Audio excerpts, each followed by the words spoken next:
ពេកដេកយប់ស្រែកយំជួលខប់អារម្មណ៍ស្នេហ៍ខ្ញុំជួបរឿងមិនល្អប្រពន្ធរាប់ឆ្នាំ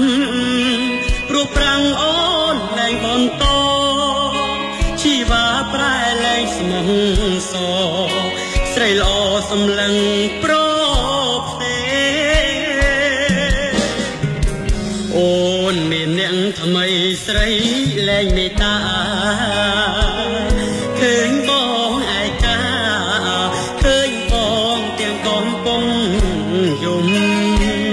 ពីមុនគ្មានប្រាំងប្តីអូនរួចជួបជុំពេលនេះនាងណាបដូរមុំ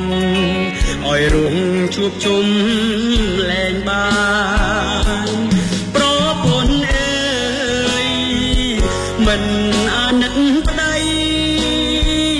អូនមានប្រុងថ្មីមិនខំទីសំឡាប់ខ្ញុំពីបាធ្វើចិត្តរិនពីបា